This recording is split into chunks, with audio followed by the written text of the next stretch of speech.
You guys can watch my back for those annoying horny bears.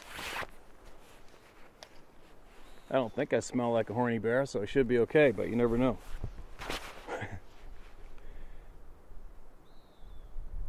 What do we got? I gotta get some hay here pretty quick and get home. Bugs aren't too bad.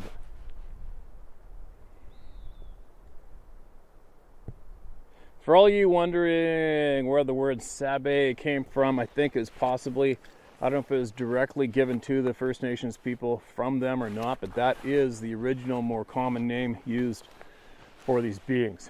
And it wasn't Bigfoot or Sasquatch. All right. So that's why I use it myself.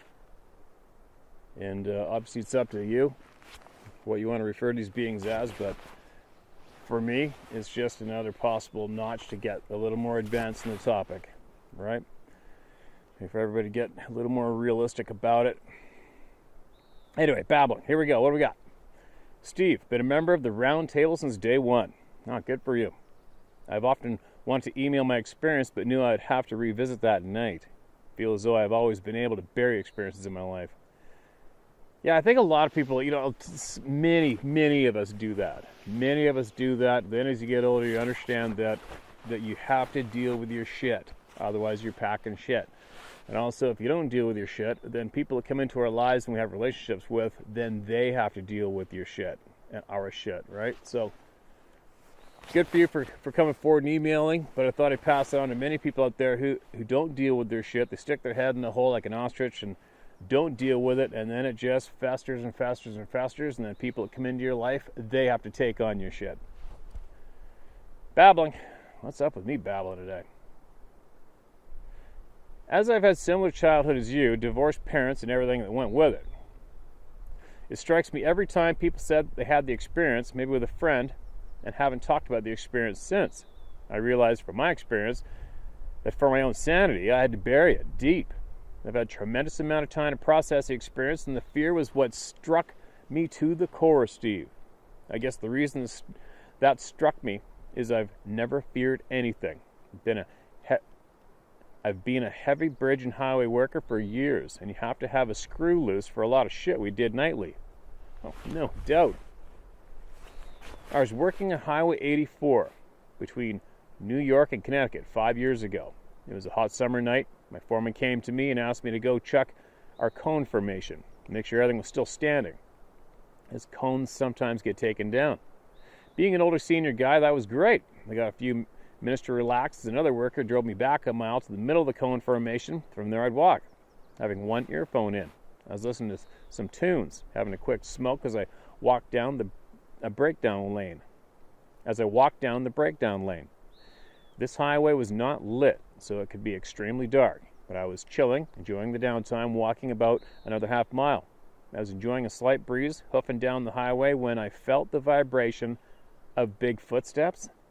Holy shit. Looked behind me, saw nothing. I was now walking down a deserted, dark highway.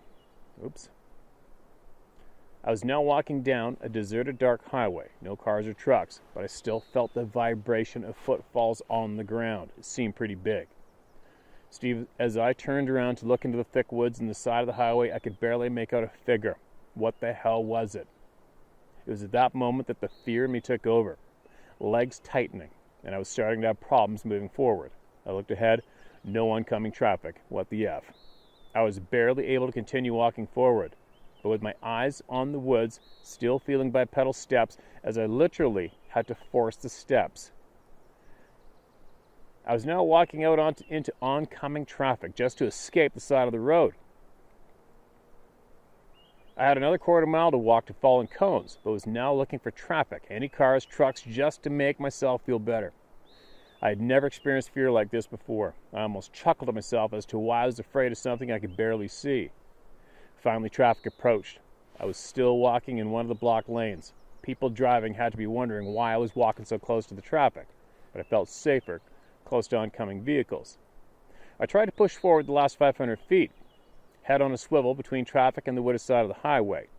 No sooner did I reach the last down cone when one of my crew pulled up to give me a ride back. Truly a godsend, as I was ready to call for a lift.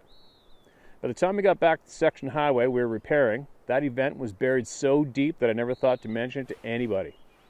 Steve, what struck me was the fear. I was making a living jackhammering with my back 6 to 12 inches from traffic, yet that wasn't close to the fear I experienced that night. I buried that shit so deep. That wasn't until I retired, started watching your channel, that I allowed myself to unlock that experience again. I know this sounds weird, but I felt like I had to mentally unlock the file in my head to even revisit the event. Perhaps that's what happens to people who witness these Sabe beings together. The friendship with the story gets buried. There's only a couple more weeks till fibromyalgia and migraines would retire me. Yeah, I got tinnitus in both ears too. Now that sucks, man. Sorry to hear that. Like I told my doc, I've learned to live with it. It only lets me hear what I need to hear. Steve, you have truly done a service to the many people in this club in no return. So many pieces of my puzzle have been filled in. Truly sorry for your loss, Mr. Macaroni. I always enjoyed watching him at your side. You will meet again. And when you make your move to straighten the evil in our world out, let me know. Retirement's boring. P.S. If you ever need a hand with all this, let me know, brother. Your brother from another, Theo Anastasio. Theo, I'm super glad that you unlocked that shit out of the file and spit it out and got it out of there. It was riding for free, rent free in your head, right? It's the fear, man. So that is it. I think it's safe to say, wouldn't you, round table, that it's the fear. The fear. I think we've had enough people from around the world describe the fear very clearly. And the fear is the number one factor of confusion of what to do when it comes to this topic, is it not? How many police officers have we heard from that have been gunned down, busted into dark crack houses? How many military people have we heard from that have gone into war, been blown up, seen their buddies shot and killed? And they all describe the fear of these things project into you as is absolutely substantially heavier than that of combat. Isn't that amazing? And that's something not to envy. I've had fear, I've had the terror of wanting to run, and that's a lot for me. I've never really experienced fear of wanting to run from anything until a few of these episodes that I've had. But I don't think I've had the true soul-crushing fear that a lot of you people have shared with us via your experiences in the emails here. But one thing for sure is every single one of you has got it across quite clearly. You put us there easily. But anyway, man, thanks for sending that in again, all right? And if you ever you need something from us, or you got more to share, you make sure you get a hold of me or somebody here and get it across, all right? And good luck to you.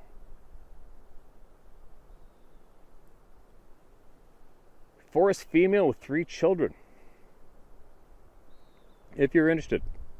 About a year ago, I had an encounter with forest female and the 3 children with her. The closest we got to each other was about 10 to 12 feet away.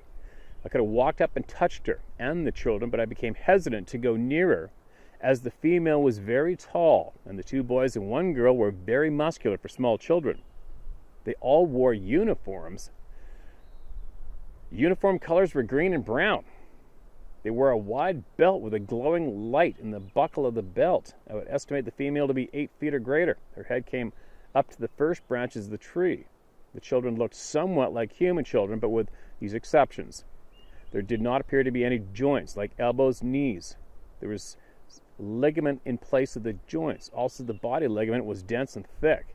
When the children ran to and from the female, some of them turned their limbs up and down, causing me to see how the ligament works. Amazing how they could bend their arms and legs in any shape. There's much more details to be explained, but I don't know if you're interested in hearing the above. Gary Godfrey. Well, Gary, I'm pretty sure if you've been following this channel, you are going to be the very first person ever to have sent in something of that description, right? Obviously, it's going to raise some eyebrows of many, especially a uniform with a glowing belt buckle. I wasn't there. I don't know you. I'm I am definitely not the person to say whether or not that's what you saw. If you are somebody who thinks it's fun, or maybe if you are somebody who gets some kind of weird kick for making something up and sending it in, all right, well, you did it and I read it. Now what? Right? So, I don't, admittedly, though, it will ring a bell once. I read a book. I'm sorry, I forgot whose book it was. But I remember it was a partner of the author, a scientist. And I recall the quote that scientist said was, "I saw the thing and it had a blue belt on, and believe me, I wish I never seen it." It was the quote from that scientist to his friend who was the author of the book. I just can't remember who it was. But that's the only thing that does come to my mind when I read this email. But hey, man, you got more, you send it in. All right? For all of you, especially the people who email me in, this is a test. When I read an email that says this is a test, is this the right email? You may have just used up your chance to get your email read out. All right? Because I rarely have time to reply to emails. Rarely. There's a lineup 16 miles long of people who really need to be heard, and they send their emails in, and I feel like I can't get to enough of them by the minute. It drives me insane because I want to get to every single one. So if I see that test, the odd time I'll reply, but usually it's just like, all right, next.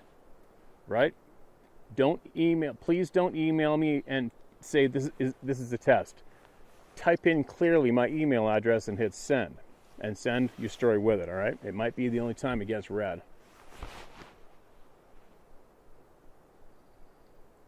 Blood-curdling scream. Another one. Here we go. Hi, Steve. Enjoy listening to your hunt stories and your sharing others' experiences. In 1985, our family was traveling with another couple to their toddler and their toddler son to British Columbia for a convention. We had seen Mount Shasta at a distance and pulled over in an open area to rest for the night. We've been taking turns driving the mobile traveler. We needed to get supper going, so everything went well until the wee hours of the morning. When what awoke me was a blood-curdling scream. It sounded like a woman. It was high-pitched but lasted too long with a lot of power and volume. I sat up quickly, so scared. To my surprise, no one else had stirred. It was only one scream, but one was enough. I pulled the covers over my head, so frightened, and somehow managed to fall back asleep. I mentioned it to my husband and the other couple the next morning as we were making breakfast. My friend's husband said, "I heard something," but kept his head down and didn't want to talk about it.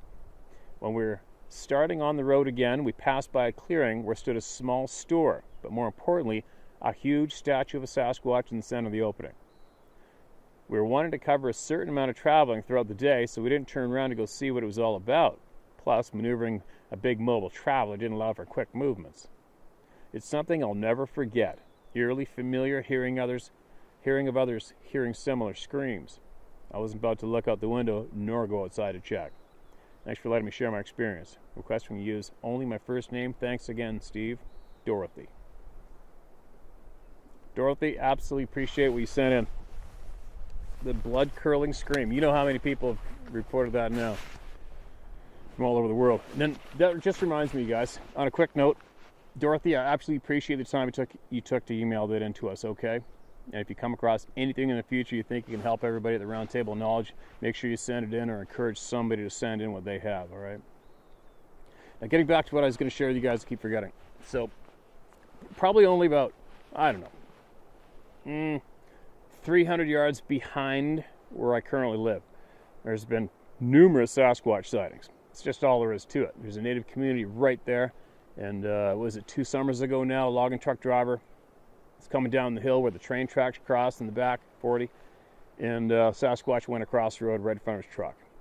And I believe it was the same week or 2 weeks later, a male Sasquatch came up from the Birkenhead River and walked right across the paved road heading west, blatantly in front of adults and children, and he had fish in his hands. What else can I tell you about that? Another friend of mine used to live on the other side of the Birkenhead River, came home to a black bear in his garage at nighttime, ended up shooting it, went down a steep bank, wedged in the high side of the fir tree, and all he said to me was something picked it up and took it away. It's endless around there. But what I'm getting at right now is currently right behind where I live, Somebody reported in our community that there's Sasquatch throwing rocks at people there 2 weeks ago. What are we right now, June 7th or something? And what else? Probably 3 weeks ago, which puts us into late May, at about 1:30 in the morning, I heard a rifle shot crack from the native community in the middle of the night. And it's not the first time. It's randomly, I will hear gunshots coming from that community right in the back 40. And then other nights, I'll hear dogs going absolutely apeshit and coyotes in the middle of the night. I never go outside and pay too much attention to it, but you can't help but take note of it when it's just rattling outside your window. And Sarah and I heard not so long ago, maybe 2 weeks ago, we heard the same thing, dogs going apeshit, and we heard strange, what we described as woman voices coming from way, way back. But anyways, what I'm getting at is, if any of the local people here, especially my friends in Mount Currie, if any of you know what's been going on currently, email it into me. And if any of you know what the gunshots are about, if that was possibly related, because I would absolutely not be surprised at all if some of those rifle cracks we're hearing at 1, 2 in the morning are definitely to detour someone or something that's digging around and behind the house, right? Anyways, I thought I'd mention that because I keep forgetting to. But if anybody from Mount Currie wants to throw down, I don't care about names, I don't need to hear about anybody, but if you do know firsthand of why some rifle shots are cracking in the middle of the night, and they're not a lot, it's just one pow. It's always a single shot, rarely two, and it definitely jerks your eyeballs wide open in the middle of the night when you hear that rifle shot go off. And it's definitely a rifle, it's not a shotgun so far. Now, getting back on track.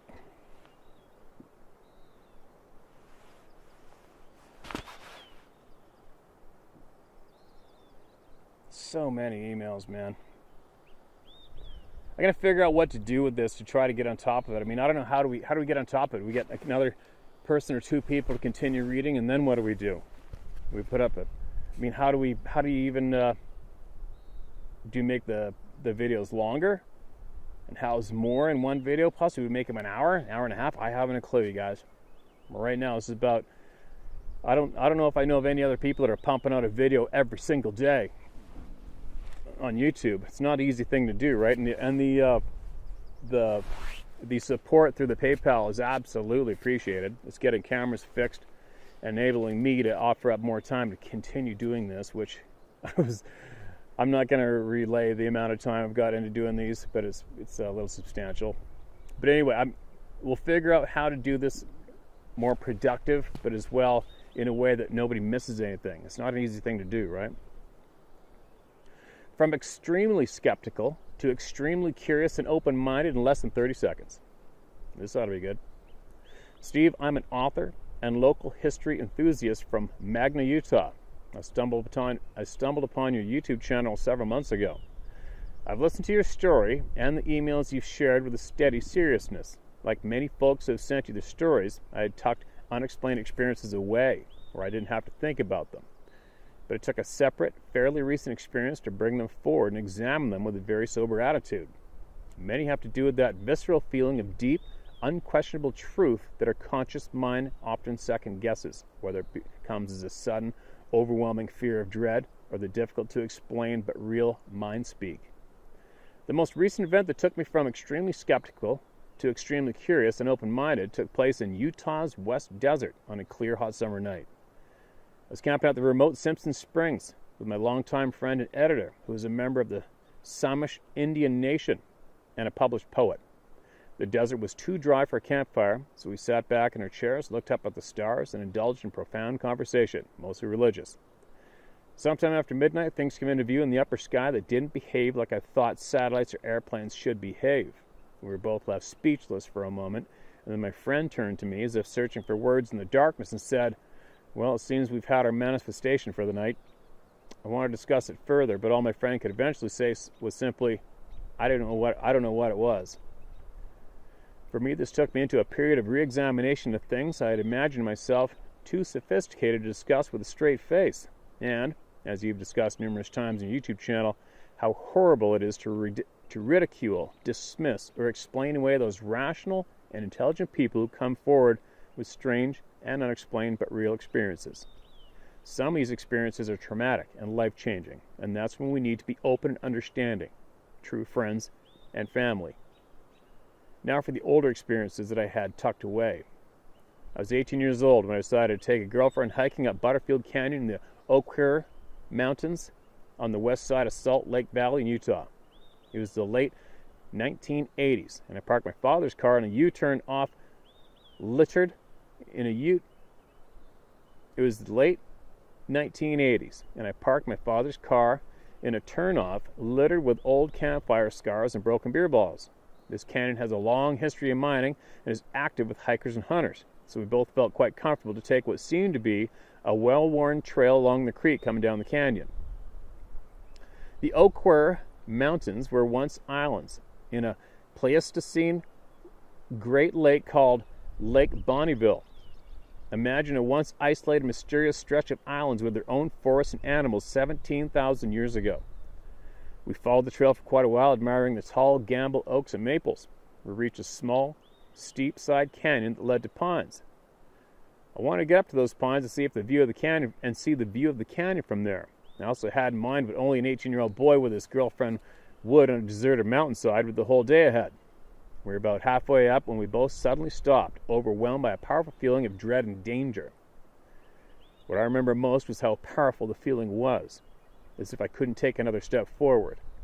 In addition to the inner feeling, this whole world around us seemed to have gone completely silent. I remembered it feeling as if it was pressing on my ears.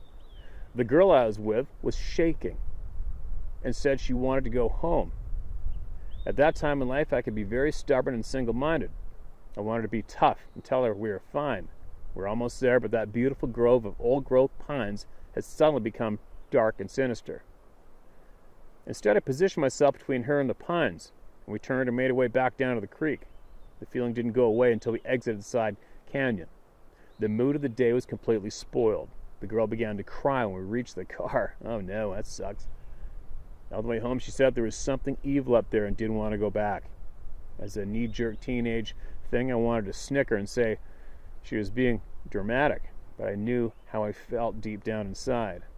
I never took her back there, but 30 years later, as an adult, I did go back, and this time with serious questions in my mind. The next time I went back, I had a friend with me who was as curious as I was, and it was he who was taking me there. What's important about this part of the story is I hadn't yet told him about my experience up there as a teenager. In fact, like I said above, I had buried the experience and moved on, partly because the memory involved an ex-girlfriend who had long since put out of my mind for, well, ex-girlfriend reasons. He was dragging me along up the mountain with a "you gotta see this" story. The mountainside leveled and somewhat and sloped differently in that area, right at the transition to pine. I hadn't yet recognized the place because we came to it from a different direction, not the small side canyon. He pointed out a group of very large trees that had been uprooted and stacked like a half teepee against another large pine. Well, that sounds familiar, doesn't it? The trees were very old, mostly debarked by the time and covered with lichen and light moss. The root bases were rotted, some buried also by time.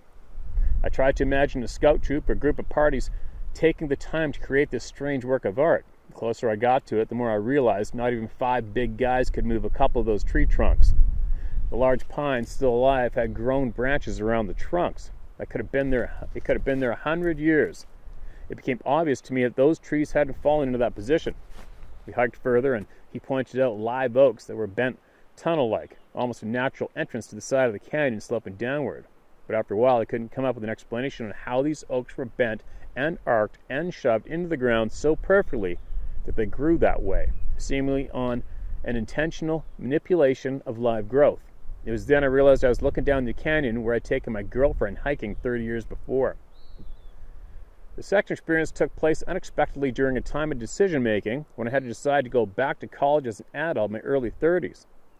I was hoping to change careers at the time. I was at work alone. I'd been working nights by then for at least a decade. Oh, that must have sucked. I was contemplating what would have turned out to be a very bad decision at the time. I had left my office and was walking through an isolated area When I clearly heard my father ask me, "Does it make you happy?" The words came with several levels of understanding. He used to ask me the question every time I was in trouble for something stupid. I felt the words so deeply that I stopped in my tracks. They had come, not as words spoken audibly in the room I was in, but in my mind loud and clear. You see, my father had been dead for nearly 4 years by then. I have no doubts there is something more going on around us of what we can easily or readily see. There's a bigger picture, a bigger universe. To quote my Samish friend, the spiritual world is wild and woolly. We should be careful with where our curiosities take us, but that doesn't mean answers to the bigger picture aren't available to us if we want them. Good things take work, searching and seeking. They also take faith and open-mindedness, and above all, humble and teachable soul toward a higher power. God bless. Keep searching. Robert Noble. Robert Goebel. Sorry, Robert. Wow. Well, I can remember what I felt like when I was 18. I'm telling you what, that's a shitty deal that screwed up that night with your girlfriend. That's a very helpful email you just shared with everybody here, I'll tell you what. Open-minded and accepting. It's funny how it's been smashed into the majority of the communities to not be like that, isn't it? Isn't it weird? Being alive just doesn't. This whole experience is mind-boggling. You know, if you pop your head up out of the hole in the ground and look around, smell the fresh air, and take a look what's really going on, and then compare it to what the majority of the herd's doing and being taught and teaching, it's just a big confusing shit show. You know, it's a great big confusing ball of shit going on. I'll tell you what. I think I'm feeling I'm feeling better than before we started doing this. I'm still confused. I try not to get as pissed off as I've been in the past with the mainstream bullshit, politicians, people in charge, misleading TV shows, in things created to keep human beings' attentions, to intentionally waste your time and keep you suppressed and not filling up with real knowledge. All those things really tested my patience over the years. But now I find myself, I've realized that I am surrounded with a massive group of very intelligent, kind people through this channel. And let's face it, you guys, both my channels, I said it before, both combined around 7 million views a month. This channel alone, I think it averages 98.5% approval rate from those views. The majority of the people here, 99.9% of the people here, are very intelligent, very kind and helpful, and very knowledgeable. What a fortunate thing to be a part of, don't you think? And it's about every single one of us, right? Where are you going to duplicate that? Where else is there a place like that where it's about all of us, right? And everybody gets to speak and everybody gets to be listened to. It's a pretty good thing. Well, if there's any horny bears snuck up behind me, I haven't seen them unless you guys have. I guess I'll see them across the road behind me during the editing part of this. Won't be a first either. Remember, I think it was last year, some bears came out behind me. I've had deer come out behind me. And I've even had some strange other things come into the lens a couple times, right? Okay, what do we got? Sasquatch encounter. Another one. Spring or early summer 1971. My girlfriend and I had rented a canoe and was just paddling around at Jonathan Dickinson State Park in Jupiter, Florida. We were paddling past a small lagoon when I hear a sound like something hitting the water. I turned around to see what it was, and what I saw was water churning in a downward motion. I looked up toward the shoreline and I saw a man-like creature flinging his arm all around and stomping his feet like he was really mad or really frustrated. More than likely a combination of both. I had thrown a big rock. I did not see the rock. It had thrown a big rock. I did not see the rock, but I would guess it to be in the 30, 50 pound range. That would have been something else to see that rock fly out of his arms, would it not? The shoreline was maybe 50 to 60 feet away. The creature was covered in hair except for his face. The hair was not as thick as, say, a bear or gorilla. It was more sparse. I could see the outline of his legs. I did not look very long. My girlfriend was screaming, and I got back onto the paddle, started paddling as deep and fast as I could. My girlfriend was paddling too. As I got further away, I looked back, and the creature was walking along the shoreline away from us, walking straight up. Its back was straight as an arrow. Its arms were quite a bit longer than a human's, and its hands were bigger than a man's hands. I noticed some park rangers, and I headed for them as fast as I could. When I arrived, I asked one of the rangers if there had been any reports of skunk apes that he knew of. He replied no. I started to tell him of what had just taken place when he stopped me, and in a sarcastic way, he asked me if it had any clothes on. I said no, but the hair on its upper thigh and legs is 5 to 6 inches long. I indicated the location and the length of the hair with my hands. He then asked me how tall it was. I said 6 to 7 feet. He was reluctant, to say the least.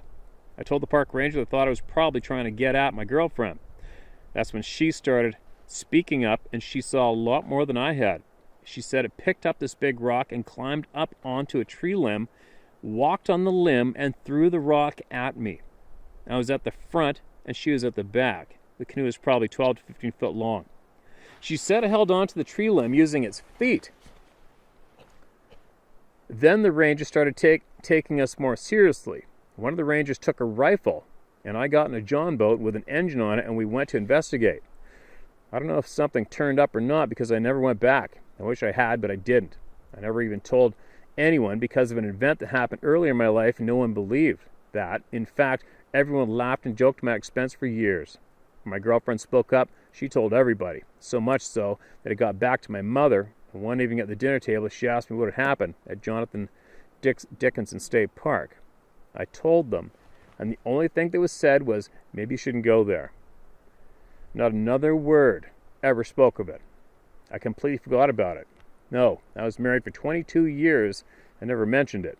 I seen some of the stuff on your tube, and it came back clear as a bell. The question shouldn't be, are they real, because they are real. It's been validated over and over again. Rather, the question should be, why hasn't one ever been captured alive or dead?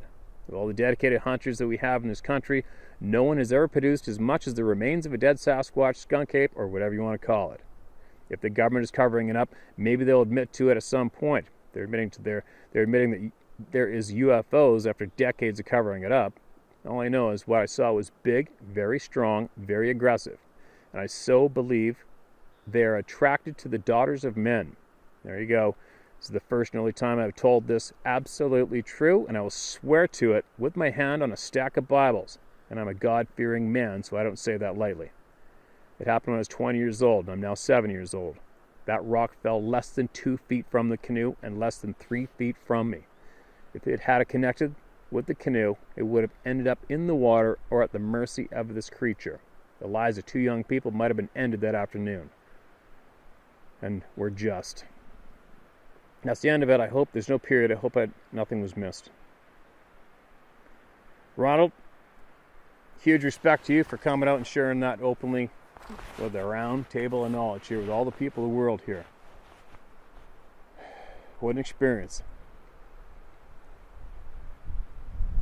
I guess, we can all bitch and complain about people not taking this topic seriously and not speaking openly about it in the past, but I'm pretty confident that time's passing us by now, don't you?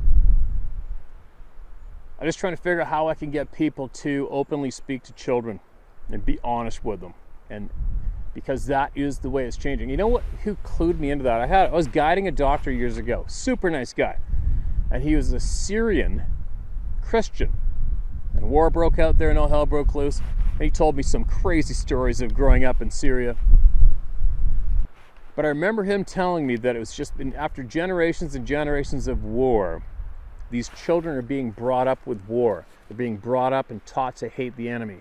Look how many kids are brought up being taught to bash swords on their foreheads until they bleed, chanting death to America or death to whoever. And he was the first one, this was like 20 years ago, but I'll never forget what he said. And he said that change starts with children. It's the next generation. That's what changes the world, is the children. And I see that as totally true. So, and I know it's very awkward for a lot of you parents. It's awkward for a lot of you people to even think about speaking openly to your children about this. But I'll tell you what, if you're living in the correct places where the chance of this shit going down is high, you should probably speak openly with your children, your family, your relatives. All right? And if you feel too awkward to do that, maybe possibly pick out the right video from my channel anyway, or other ones, or other channels too, and email them to your friends or family members and let them watch for themselves and throw them some good ones. I know what is a good one. Just throw them some of these emails and see some, so they can see people speaking matter-of-factly and sharing good, solid, open, honest knowledge. It's very, very important. All right?